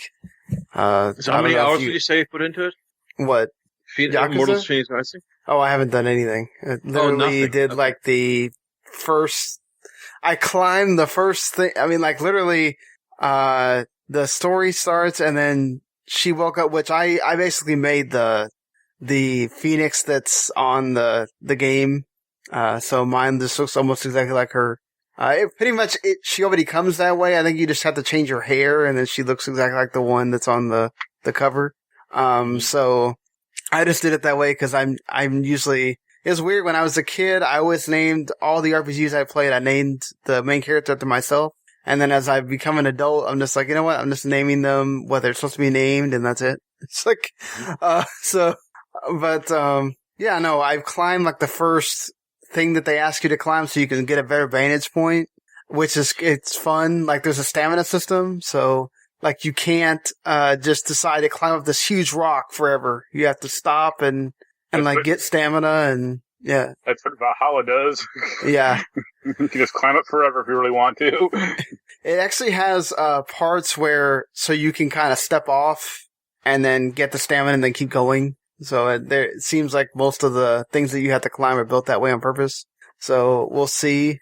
Yeah, I mean, I already laughed a few times, so it looks like the story's going to be funny at least. Right. So that's, yeah, I mean. How are you liking the art style? I love that. I mean, that's one of the reasons why, I was like, well, you guys are going to be over here playing Cyberpunk. I'm going to play this game. I like the art style a lot. It looks really good for, I'm playing it on Series X, by the way. So, getting to boot it up and it looks really pretty on your 4K TV. So, so I'm, totally down with that. And Prometheus and Zeus are already bickering at the beginning. So it's fun stuff. There, but yeah, I'll have more to say on that, and hopefully getting around to these Game Pass games that I have downloaded that I should have played already, like Haven and Yes Your Grace and all that. We'll get to those next time. So there was definitely consider them for end of the year stuff. Oh, for sure. About it. There's just too much. I I still have to do something with Last of Us before we get to that. I might have to make a case for Yes, Your Grace in some category. Meanwhile, I'm over here just having flashbacks of old RPGs where I think I'm the only one on this podcast that couldn't put his full name. Oh yeah, right. Over here talking about being able to name his characters after him. I'm thinking of like original Final Fantasy or those early Breath of Fires where all my characters were named Rand. You're part of the Paul family. Right. Or like Randy or something, right? Luckily, when I go back and replay, I have the nickname I got after a while was Riz, so I could just do that. But. Yeah, there's, yeah, I mean, there was some, things that weren't, Game Awards related that, we could talk about here. One of them is that the MPD came out, and due to stock shortages with the PS5 and especially the Series X, the Nintendo Switch is still the highest selling hardware for, Nice. this month, which is still incredible, all things considered. It is actually like outselling last year by like, I think it's like 426,000 units already, which, man, it's crazy to think like the Switch is, you could say they've really been like coasting this year, but they have just been absolutely killing it. They just put out Fire Emblem, so what more do you want? Well, Fire Emblem, and I mean, like, the stuff came late. Like, what's kind of tends to happen with them. They've been coasting a lot on Animal Crossing, and then they had Age of Calamity come out, which sold really well, and then, they had the Fire Emblem game come out, so, which, remember, that's a limited release, too, so make sure you buy that by March 2021 if you don't want it to go away, go back in the Disney Vault. I'm sad I missed the physical one. Or the collector's one, at least. I know Mark's waiting for his to arrive. Yeah, if it ever does, it shows up, but... I mean, PS5 still had the best-selling hardware platform in consumer spending. It had the highest launch month unit in dollar sales of video games. Nintendo, the Switch is still, like, the best, selling platform, but, apparently Series X and S were so constrained that they didn't even outdo the Xbox One. Launch. If you go into a store now, like a Target or like a Walmart, they basically have a sign saying, "Hey, no PS5s or Xboxes in stock." Couldn't even ask. Yeah, but every time there's a drop for a system, I feel like it's PS5 and not. I mean, Series X has been having online drops as well, but I feel like every time I see a drop, it's for PS5. Every time you go to Walmart, it's PS5. Every time, it's Target, it's PS5. Sony is really making sure they get these out there. I feel like Microsoft tried to make their launch so big. If you actually look at the data, they launched in 7 countries. Xbox One, they launched in 40 something for this one. So, I mean, that's why Sony staggered theirs out, which Microsoft did not do. And Sony has been really making the US a much bigger deal since they moved over here to California, so it doesn't surprise me that much that they're really making sure that people in the US have their consoles. But getting past that, and the best-selling games of November, Call of Duty Black Ops Cold War. Who would have thought? Uh-huh. Call of Duty Black Ops Cold War is going to outsell everything else because that's Call of Duty, and that's what it does. I think I saw the stat that Call of Duty the only time Call of Duty was not the number one best-selling game in its release month was like 2007. Amazing to think it's been that long. Like, nuts. Valhalla's number 2. So the benefit that they got from Cyberpunk moving out of this slot, there you go. Number 2. Yeah. And then Spider-Man number 3. So that's cool for Spider-Man to be up there along with the Maddens and the NBA 2Ks. What are you saying? I said it was good. Spider-Man was really good. Yeah. I still need to get that at some point. Put that on the list of things. Age of Calamity, I mentioned, is number 6. Watch Dogs Legion still up there at 7. Animal Crossing at 8. FIFA 21 at 9. And Demon Souls rounds it out at 10. So Demon Souls doing well. And then Nintendo putting half of their lineup on sale really bumped them up a lot. That latter portion of 10 and 20 is made up by a lot of Nintendo stuff. So, Oh, speaking of, I mean, I already told Jens this, but speaking of Spider-Man, I got a little gift package from two of the voice actors from that show, or from that game. Mm-hmm. Oh, you did? Yeah. See, you should have mentioned that. What happened? No, I'm friends with Tara Platt. She voices, I think the cop's name, is it Ellen Wong, or Ellen, what's her name? I can't think of it. Okay, she voices like the Asian cop in the game, but she's married to Yuri Lowenthal, who's Spider-Man. So they sent me like a few DVDs and like cards and a holiday cards, stuff like that. That's cool. That's cool. There you go. Yeah. Thanks, Tara Platt. Exactly. Tara Platt is cool. See, that helped a lot on that. Oh, Yuri Watanabe, that's Tara's character. That's right. He's like the female cop that he's always talking to. Oh, in the first one? Yeah. I got it. Okay. Yeah. Okay. Now I know what you're talking about. Right. Well, Disney was sitting here doing all their reveals or whatever, and then Netflix just all of a sudden drops hey, we're doing a Sonic the Hedgehog 3D animated series, and then deletes the tweet. So, are they doing it or are they not? Apparently it's coming in 2022. So not only are we getting the second movie, now we're getting this. And Sonic is back on the rise. Somebody jumped the gun. Yeah, this is like a Persona 5 scramble. Yep. I imagine they're doing it. I imagine they'll get Ben Schwartz to voice Sonic again. It'd be nice if they got Jim Carrey, but I doubt it. I don't think so, yeah. You really think it's going to connect to the movie? Maybe. If not him, at least they'll get, I hope they get Ben Schwartz, because I think he's a good Sonic.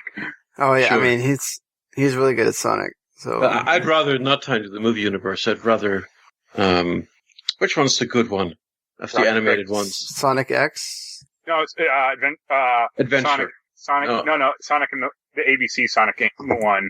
Yeah. Where, like, everyone's a robot, and it's all, like, dark and depressing. Yes, the dark and depressing one. I can't think of it now. Yeah, give me something like that again. Give me a serious Sonic, or at least a Sonic which, makes an effort. Yeah, that's like shortened to Sonic Sat-Am, because on Saturday at the AM. Oh, yes, right. Also had the best theme song of any of them. Damn straight. Mm-hmm. Well, I mean, Brandy, did you see the movie? And I have not. We had a set to watch on our podcast, and then Jens decided we needed to watch all the Resident Evil movies first. So yeah, don't worry, I got to wait a little bit. We'll get there. Have to slog through 6 bad movies to get to one good one. I've watched Sonic so recently. I could use. I don't really want to watch it anytime soon, anyway. I mean, also, yeah, you can. Yeah, but you're gonna make Randy suffer through 6 Resident Evils. Well, let me know when y'all are gonna do that one. Maybe I'll hop on that show then. For Sonic? Yeah. Okay.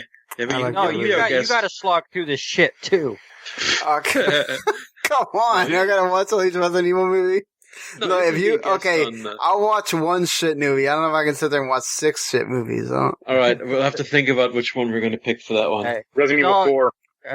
It's all payback for me making Jens play The Evil Within, so it's all right. That's okay. Evil Within was not. It was not awful. I mean, we gave it a respectable. I think we gave it like a 6 or something. It ended up all right. The beginning, we were really worried. Anyway, that's the fun of like going through. Games that you're kind of interested in, then find out, yep, that's why I didn't give it the time of day. Right. So there's that. What do you want from a Sonic the Hedgehog? All I'm saying is I would like something, and I think most Sonic fans would like something that takes Sonic seriously. Yeah, but it's kind of an inherently goofy concept. Well, of course, but that's the. I mean, I don't want. There's always something.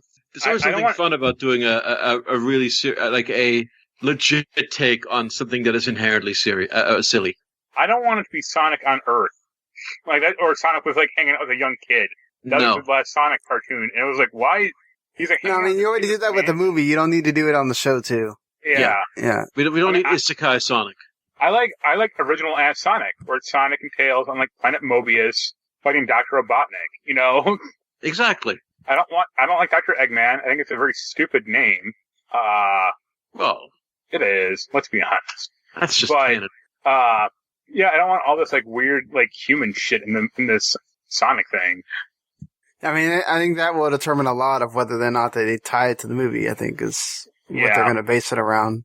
What if they base it on I would be okay with some humans in it if it's the princess if we based it on Sonic 2006. No, it needs to be a continuation of Sonic Underground, where it was Sonic the Hedgehog, his little brother Manic the Hedgehog, who they introduced for this thing, and Sonia the Hedgehog, his sister, and they're all voiced by Jaleel White. What? Why? He also voiced the sister, so he just used the Urkel voice for that one. Sonic Underground. Oh, it's so terrible. It's great. And they're all like rock musicians, or they're in a band, and that's how they Queen fight. Alina. That's like Sonic's mom, I think. Poor Randy. How would he feel like Ian's head turning? Oh, I know.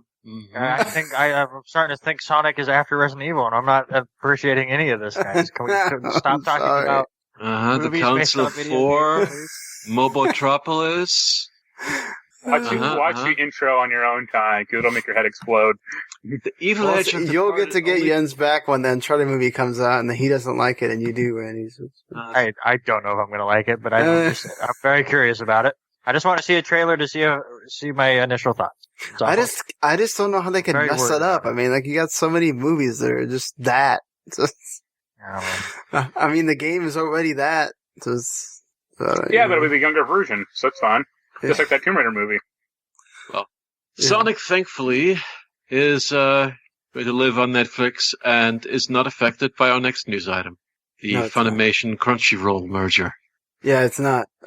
So we talked about this before, and we thought it was Sony buying Crunchyroll. Yeah. Essentially, Sony is buying Crunchyroll. They're just merging it with Funimation, which, I wish it was the other way around. Because no, it does matter. I'll tell you why. Funimation. Okay, here's the thing. Funimation is great in that they do dubs and that, all that, but their app is horrible.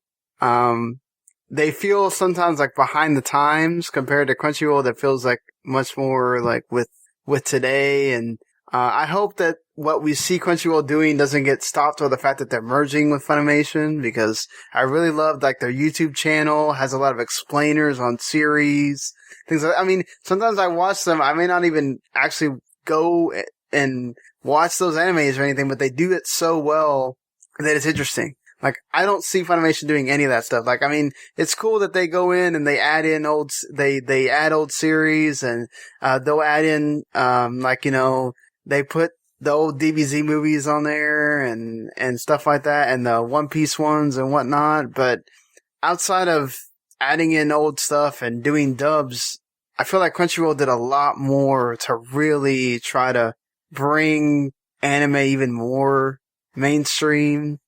I just hope that it's more one of those, like, yes, they're merging. Yes, maybe the Crunchyroll name isn't, as out there, but they really take a lot of what Crunchyroll did and apply that. Because if they're just gonna keep being Funimation, I worry about that. I don't think it's gonna be good for the industry if that's what it turns out to be. I don't know, Jens. I'm just concerned about them having a monopoly on this content. A little bit of healthy competition is a good thing. And I like Crunchyroll kind of eating Funimation's lunch on some things. And I guess their solution is to eat Crunchyroll, so. I don't know, like, I guess it wasn't doing well enough on HBO Max that AT&T finally decided to pull the trigger. That also bums me out because I actually had a lot of the Crunchyroll content through HBO. I was watching, Keep Your Hands Off Izuken and stuff, through HBO Max, and it was really good. So hopefully I'm assuming that's going to go away. Probably. I don't know. Crunchyroll is doing a lot with, bringing the movies, to the theaters and all that stuff too. Like, I don't know. I just really hope that we don't go backwards, with this. They just keep going forward instead.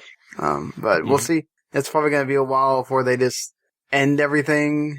But still, just, not really want to, it's great.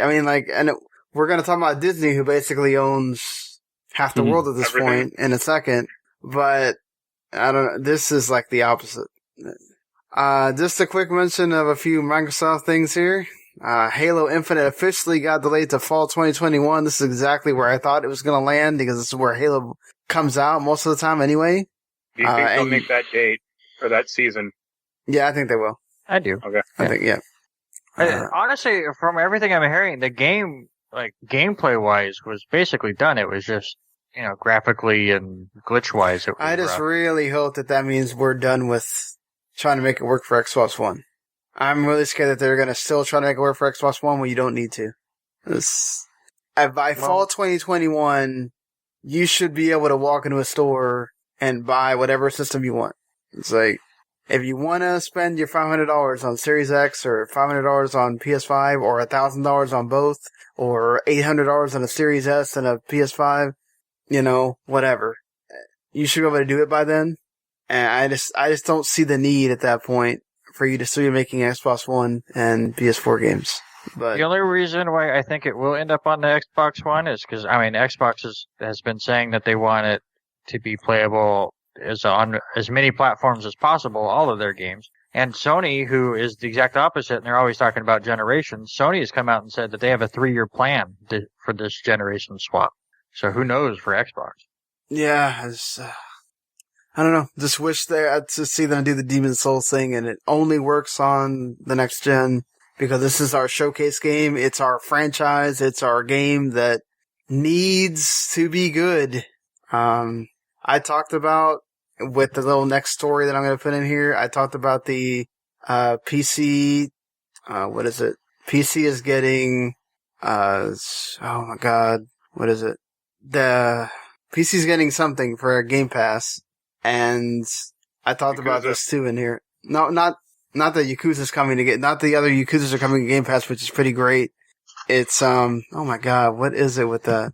That it's this fall, its PC is getting something, which I can't remember at this moment. Why am I blanking? Anyway, yeah, this needs to work. Like, this cannot be a mediocre game. Like, it cannot be another one of those, well, it's on Game Pass, go check it out. This has to be the game that stands out. Like, it needs to be, we're talking about it with The Last of Us's and Ghost of Tsushima's and Hades and all that. Like, that's what that game needs to be. Because even Gears 5 was not that game. Ori is pretty close, but it's still not that game. So, like, Halo cannot be it's on Game Pass. Like, I really think that, you just gotta... I don't know, the last couple of Halo games were disappointing, so I don't have that much. Well, the thing was, like, Master Chief Collection was cool, it's just the multiplayer was unplayable when it launched for a lot of it. Like with Halo. Yeah, I'm not even talking about message. I'm talking about 4 and 5. Yeah, I liked 4. 4. Okay, 5 was just 5. They like you're not going to kill Master Chief. It's just not going to happen. Just based on track record, and they're just very samey, and the lore gets out of control. I don't know. Based on track record, this idea that the next Halo has to be this impeccable masterpiece that stands up best of the year, I do not expect that to happen. Well, but I think it needs to be something that you're like, it remains in the zeitgeist for a while, not something that just, it shows up, we played it for a couple of weeks, and then nothing. Like, I think Halo's been fading in the zeitgeist ever since they changed developers. I agree with that sentiment, but also, like, what Microsoft franchise has been like that? Well, that's what I'm saying. Microsoft needs Halo just because they don't really have anything else. They have like Microsoft's Flight Simulator coming to consoles is cool. That's very niche, and most people aren't going to touch it. Psychonauts 2 is, for as much as I love it and I'm excited about it, it has its fans and it's probably not gonna, Halo is still Halo. It's Xbox wouldn't exist without Halo. If that just becomes a mediocre franchise, like, it's like, here's the difference. Like, look at God of War. Like, they made 3 God of Wars on PS2, or 2 God of Wars on PS2, 2 on PS3. 1 wasn't that great. But then, like, they reinvented God of War for PS4. They haven't reinvented Halo. They should, or they could, but, is this going to be the same? This is what this is supposed to be, though. It's supposed to be a reboot. Like, is it not continued? Is the story wrapped up? I don't think the story got wrapped up. Continue. Yeah, it's like right in the middle of the story where Cortana's evil. Mm-hmm. Yeah, it's supposed to sort of be like, it's a continuation, but it's also like, we're removing the number because we want to kind of restart things from here. Hey, we're Right, welcome so it's- over yeah. Capcom Infinite. So it's a half-hearted. We're making it an IP or a brand reboot, but not actually rebooting the story. Right. It's Right, yeah, because they have to finish it, which this is the Yeah. end, supposedly. That's the problem they have also is like, Halo 5 is 5, this 6 is supposed to be Halo 6, like, you still have to finish that story, so what do you do? The thing that I forgot is that PC is going to be getting xCloud. So, so along with that announcement of PC is going to be getting xCloud like the phones have right now, was Halo is being officially delayed to fall 2021, so we'll see. Like Randy says, let's see if it makes it. I think it will. And as somebody that's used xCloud a lot, that's going to be awesome for people that don't have, like Jens, that doesn't have a big time PC, be able to play some of these PC-only games on your PC that's not meant for it. Yeah, I could probably play Crusader Kings 3 finally. Yeah, you might. Cause like I said, I played Control on a 4G connection and it worked great with no lag, no nothing. Nice. So, that's also how the remote play, works. It uses the cloud some and using the Series X, it's fantastic. So, I don't know if you tried it, Randy, but with PS5, it's awesome. I haven't tried it yet. No. Yeah, it works great on my phone and it works great with the PC. So definitely having those fast systems helps a lot. But let's dive into this just crazy freaking, oh my god, can they put any more shows and things on Disney stuff? So like we talked about the Warner Brothers thing, and I mentioned that Disney was having a meeting. And boy, did they have a meeting. Oh, yeah. It's like, oh my god. They are releasing so much stuff for Disney Plus. People thought that they didn't have a reason to subscribe. You sure are going to. But see, that's the thing.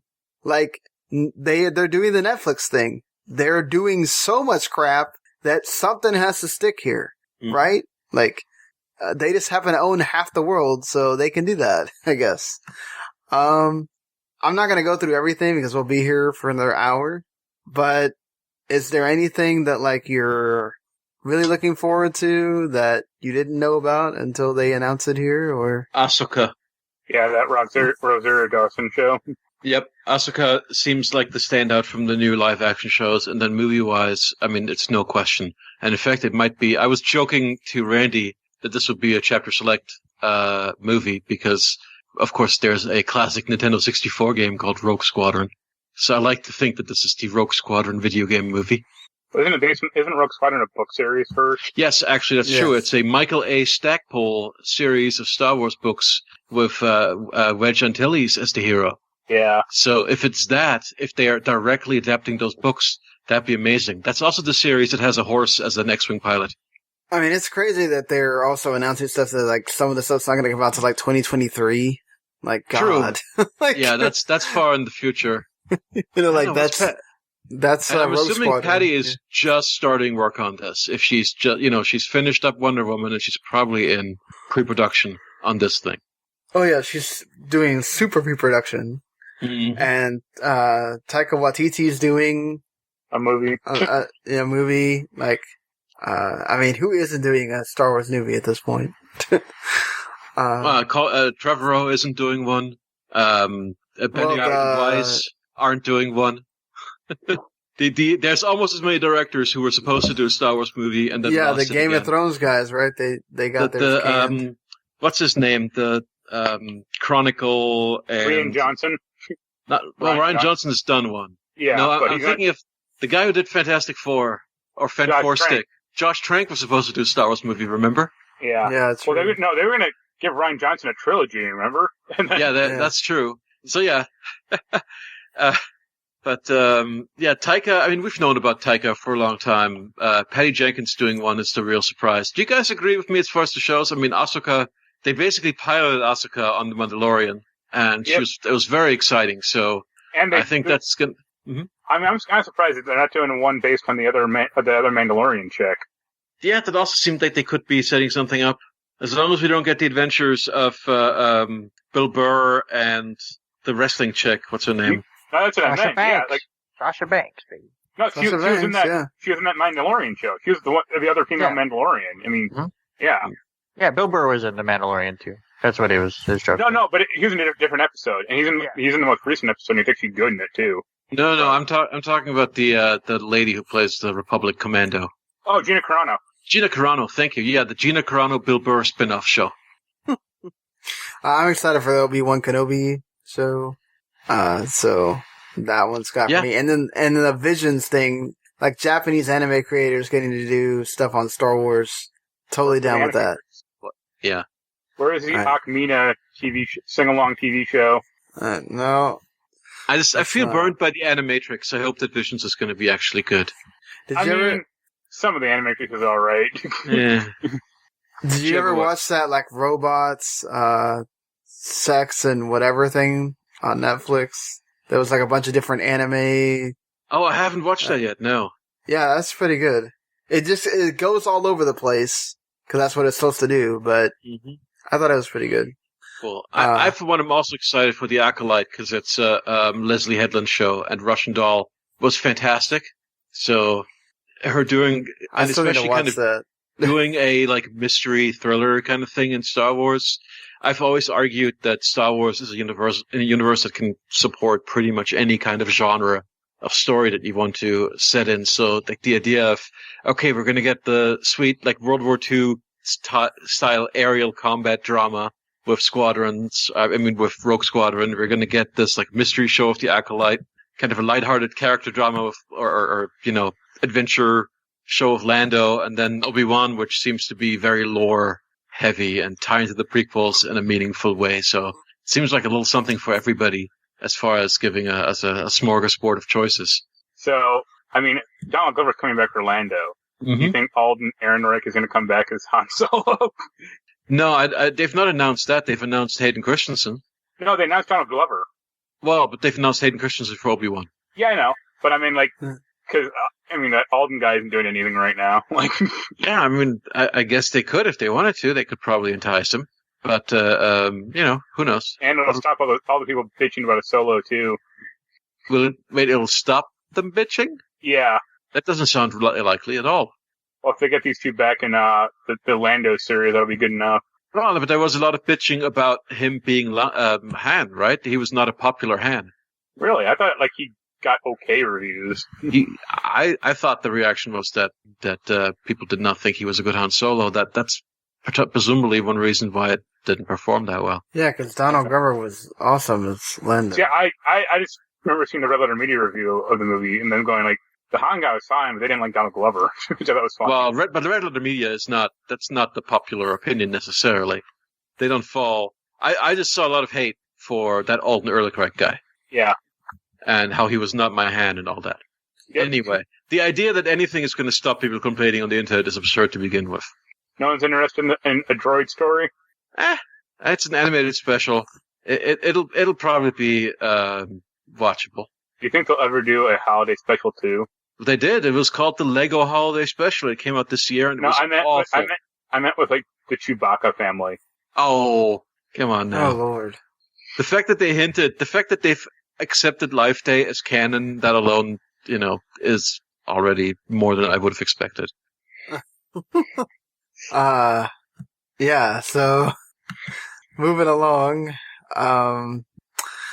well, we went, it's amazing to think that we went a whole year with, like, no Marvel stuff after we've had so, like, much Marvel stuff. And now we won't have to wait very long because one of the shows that I've been really excited about, WandaVision, is coming out really fast, January 15th. It looks good. It does look good. So totally down with that coming. So do you know what arc? Here's the thing. That first trailer was super mysterious and weird to me as someone not familiar with the comics, where it's just like, okay, it's like a 50s. Okay, they're in an altered universe and they're in like the 50s, in like a Leave It to Beaver kind of 50s sitcom. Yeah, there's a Marvel setting. Yeah, there's a Marvel storyline that's about that kind of. Right. So I saw it and I was like, I have no idea what this is, but it's intriguing. And then I read the reactions, and people were just going crazy about, oh my god, it's amazing. They're adapting this particular story, and it looks so faithful. So, do you guys actually? Are any of you familiar? Yeah, I am. Okay, without spoilers, can you give me some idea of? Well, it's not going to be a direct thing because it looks like in this show, it looks like Wanda's the one creating all of this because she has like reality manipulating powers. So I imagine she like went on a because the character in comics is kind of like mentally unstable and has done stuff like this before to an extent. So I imagine like she's creating like a happy world for herself. Is it an internal world, you think, or is it she's actually physically creating? No, I think she's physically doing this. Interesting. Because there's at least two different stories. One is called, what is it? Damn it. One's called House of M, where, like, she basically creates a world where, like, mutants are in power. Like, Magneto's, like, her dad. He's, like, the president of Earth or something. Mm-hmm. But there's also another comic, an Avengers comic called, Avengers Standoff, where, like, this other character basically creates a like 1950s gated community, where she turns like villains into like regular people, and they have no memories of who they are, and they're like basically brainwashed. Interesting. But I imagine it's some amalgamation of that. Or remember, like in Saints Row 4 when they had like the VR world. Mm-hmm. Well, it looked clever. Yeah. Oh yeah, you're right. That particular.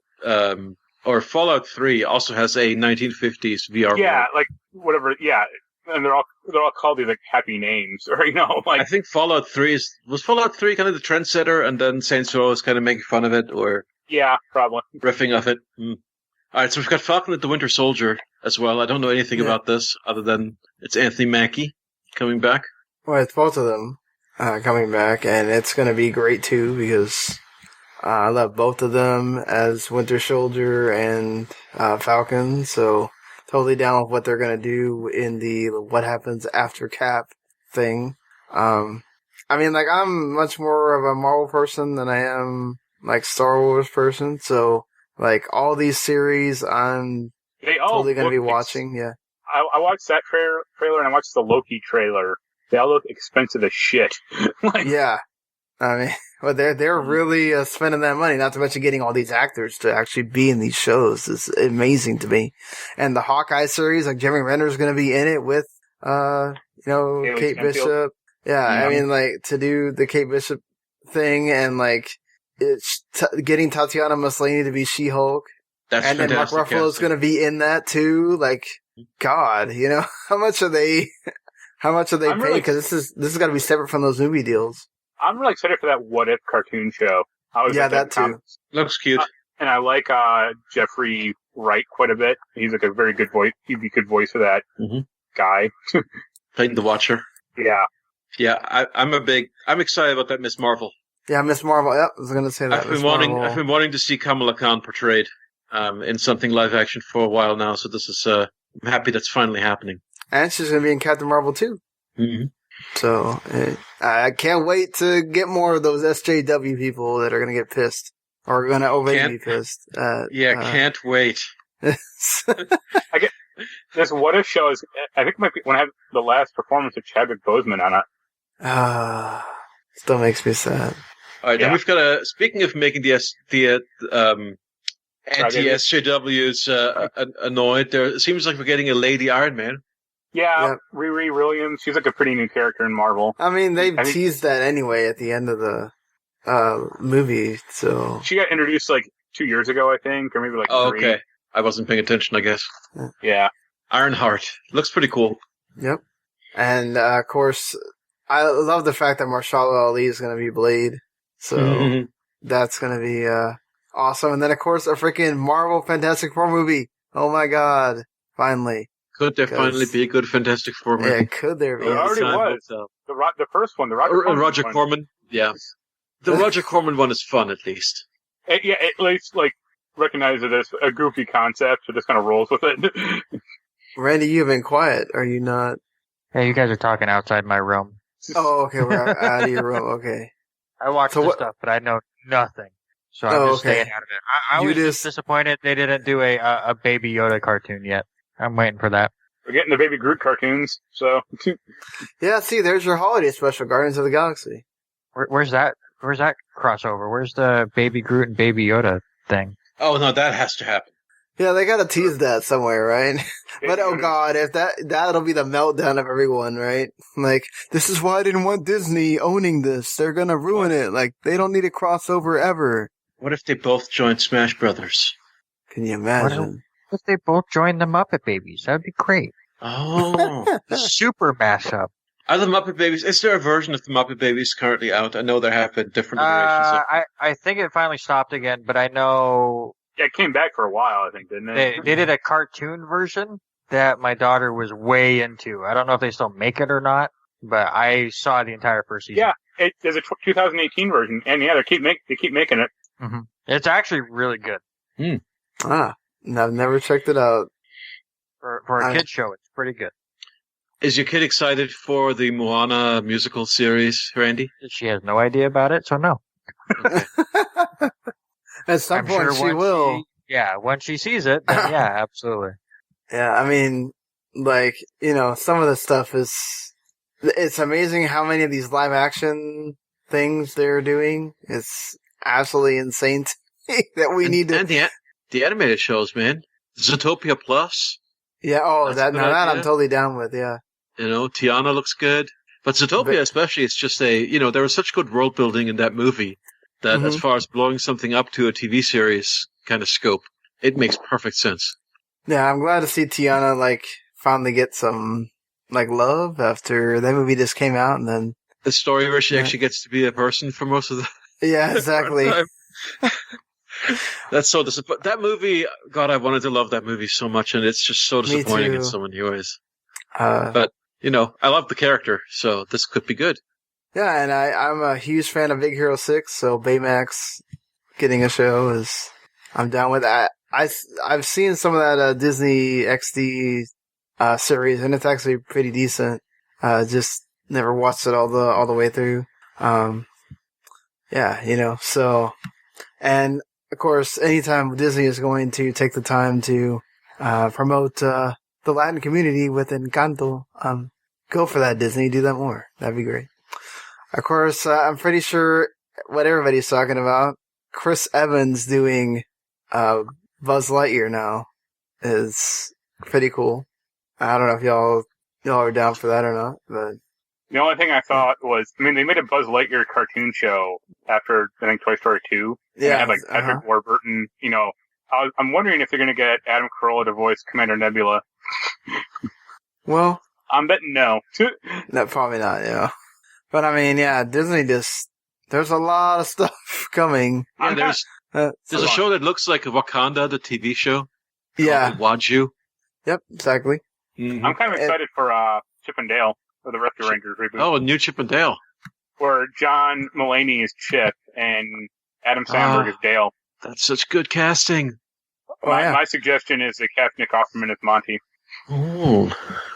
And I think Jeffrey was arguing with me. He's like, well, Monty's Australian. And I'm like, okay.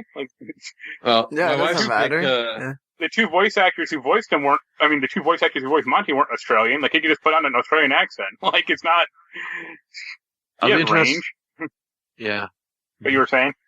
No, forget about it. Never mind. No, but, since DuckTales was getting canceled, this is a nice alternative. But it's not they're just gonna voice them, or it's gonna be live action, or? No, they're gonna voice them, yeah. Oh, okay. It's gonna be animated again, yeah. I doubt you're gonna see Andy Samberg in a Dale costume, although that would be good too. That would be weird. That's true. Have him do motion capture for the CGI versions. Maybe. But, God, there's so much to unpack there. You can, we'll slowly be seeing that come to Disney Plus. But at least those Marvel shows, the first, every other month there's one for a while. So, speaking of stuff that Disney owns, but that we're not sure is going to come to Disney Plus, how about that Alien TV show? That's coming to FX. Is it an FX show? Yeah. Yeah. It's coming to FX is bringing back a lot of their shows as well. Good. Technically also Disney. Yep. It should be cool. I know Haley does decent work. Or Holly, I think that's his last name. Mm-hmm. Yeah. Do you think they'll get Sigourney Weaver to play Mother? Who knows what Sigourney Weaver at this point will or will not do for money. I don't blame her. Get in on it. Get your name out there. It's more back in the zeitgeist. To me, every time that there's new Alien news, I want to post that GIF from The Simpsons where they're beating stop, he's already dead. I mean, I feel that way about the Predator more than Aliens. I think they're very similar in that regard. Similar trajectories. Yeah, but one of them had a good video game. That's true. That's true. I like that one. There's one of the Alien vs. Predator games is good too. At least the one. first one. I just remember the one for Super Nintendo. Yeah. So, yeah, I mean, now that Cyberpunk is out, that's pretty much I know Super Meat Boy is coming out. I wish they would just delay that till 2021. I don't know why we need a game coming out 2 days before Christmas at this point. It always happens that way. It's but yeah, we're pretty much done with the big releases, and I don't think there's really anything of too much note, outside of the aforementioned Super Meat Boy Forever, that's coming out for the rest of this year. So, that almost closes another year on video games, even though Cyberpunk is not unless you're playing it on PC, is not the, I guess, most memorable thing to end it on. But we'll see as the guys get through it. So that means we'll be starting our Game of the Year discussions and trying to rank our favorite games. That's going to be insane. And then trying to come up with the 25 best ones. That's going to be even more fun. How we're going to do that with this amazing year that has been. And we're just talking about the major titles. That doesn't even count some of the smaller ones. So yeah, it's crazy to think about. I'm ready to duke it out. Yeah, certainly ready to duke it out. I mean, so get ready for that, folks. It's coming up pretty soon. Until then, we will still be here doing another show next week. I guess depending on how quickly everybody gets to Cyberpunk will be determined whether how quickly we start really planning everything on when to start doing all the rankings. And we are going to each come out with our 10 favorite games of the year and write about it. So that'll be on the site as well. I did my first article, as I mentioned before, for Last Word on Gaming, which is what basically the podcast is now on. Last Word now has its own gaming site instead of being part of their little entertainment magazine. I talked about that news of the cloud moving over to PC, but also kind of used it as a what needs to happen next for Game Pass to really kind of go over the edge. I'll have it'll be there in the description there. You all can read it and let me know at WTMSean. And then you can go follow all these guys too at Aperture Sounds, at Randy Isbelle. Go, check them out, on Chapter Select. They discuss, one game in full and then also decide to watch bad movies because I don't know. It's because we love ourselves. Yep. At least it's better than playing through 3 games at once. But hey, we watched. There was one good movie in there. Yep. Highly recommended. Ace Attorney. Okay. Ace Attorney actually turned out pretty damn good. So Like a Dragon's not good then? No. I was wondering. Like a Dragon is weird because it's like the skeleton of the first Yakuza story and a couple of the story beats from the first Yakuza story, but mostly he cuts all the meat out of it to the point where it is incomprehensible so that he can make more time for his new original characters and their completely unrelated adventures. Such, the story of a couple who's running away from some debtors. And, it's almost like if the side stories just took over Yakuza to the point where you are no longer devoting time to the main story. That's what that movie is. His focus was strange on that adaptation. Yeah. But then he went and made, Miike went and made Ace Attorney, and he did like a dead-on, faithful, just straight up, here's the 2 major cases from the first game, out of 4, obviously. Doesn't adapt the full first game, but adapts kind of the first big case and the last big case, which form a complete story. Actually, really smart. Anyway. Yeah. I mean, so now apparently because CD Projekt Red is dealing with a buggy Cyberpunk, they're now having to change their bonus structure. It's no longer tied to Metacritic score because, you know. Well, at least they're changing it before they're giving bonuses, it sounds like, right? Yeah, exactly. Because if they had tied it to Metacritic score, the developers would get severely hosed right now. At least they're being better. You know what? They are being better than Bethesda. Remember Fallout New Vegas? Yeah, I was going to say that, when they got like 2 points shy or something, or like a point shy. Yep. At least it sounds like they're kind of trying to work around that so that everybody still gets their bonuses. You better after all the, you know. I mean, you could just give them the bonuses regardless. Like that's. I mean, it kind of seems dumb to do it based on a Metacritic thing, but it's always been dumb. Why is that a metric at all? Because they think good reviews are spurring good sales, and that's not entirely true. As you eloquently point out, Jens. Metacritic is not even a good aggregator as far as balancing the reviews correctly. Yeah, I prefer OpenCritic myself, but, you know, it is what it is. But hey, again, what's cool is that we're pretty much almost at the end and get to talk about end of year stuff, and then we'll be into 2021 again. Hopefully a different year than what we've been through. You know, barring all these vaccinations working and everything else. But yeah. Well, we'll see we'll be here again next week. Hit subscribe if you like what you heard. Thank you for listening. You can check us out on every podcast app there is. If we're not on one that you listen to, let us know. There's an email, w2network@gmail.com.